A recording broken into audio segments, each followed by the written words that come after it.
In the picturesque town of Willowbrook, where the air always carried the scent of blooming flowers and the laughter of children, there stood a small, charming library known as the Enchanted Nook. The library was a beloved place, with walls lined with books that seemed to hold a life of their own. At the heart of this magical place was Miss Poppy, the kind and whimsical librarian who had a special gift for turning story time into a series of unforgettable magical moments. Every Saturday afternoon, children from all over Willowbrook would gather at the Enchanted Nook for Miss Poppy's Storytime Read-Along. The room would buzz with excitement as the children eagerly awaited the start of another enchanting adventure.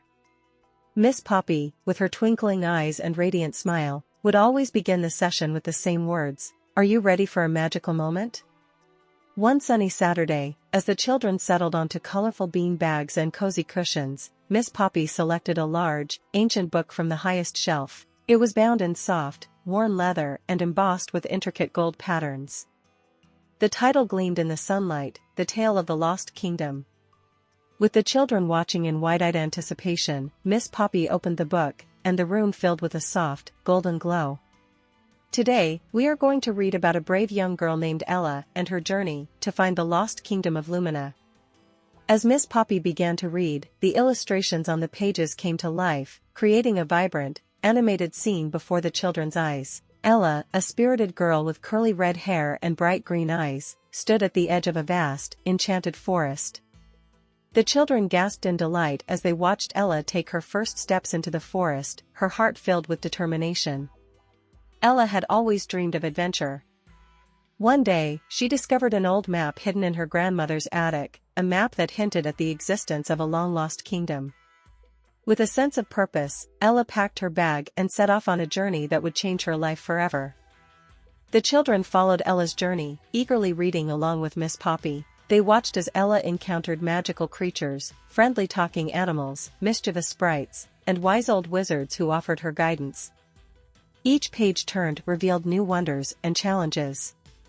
At one point, Ella came to a shimmering lake with crystal-clear waters. As she stood at the edge, unsure of how to cross, a graceful swan appeared. "Climb on my back, brave traveler," the swan said. "I will help you cross the lake to the next part of your journey." The children giggled and cheered as Ella, now a small figure riding on the swan's back, glided across the animated water. On the other side, she found a dense, mysterious forest, filled with towering trees and glowing flowers.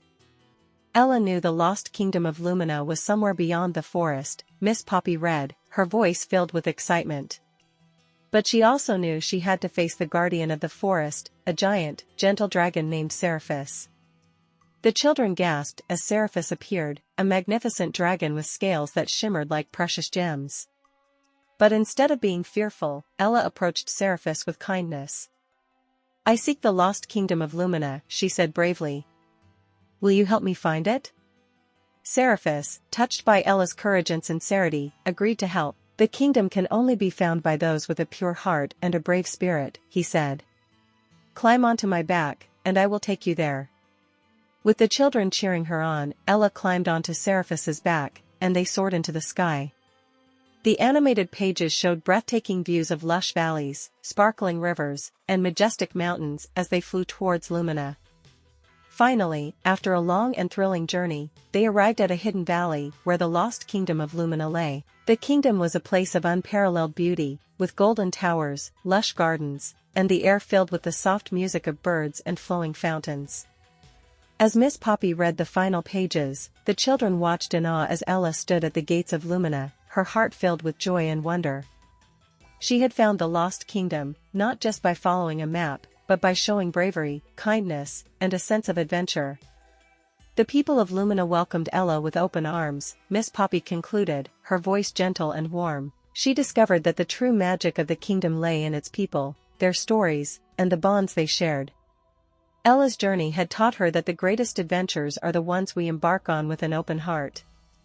The golden glow from the book slowly faded, and Miss Poppy closed it gently. The children, their eyes sparkling with delight, clapped and cheered. They had been part of Ella's adventure, experiencing every magical moment as if they had been right there with her. "Remember, my dear ones," Miss Poppy said, her eyes twinkling with wisdom, "every story holds a magical moment waiting to be discovered.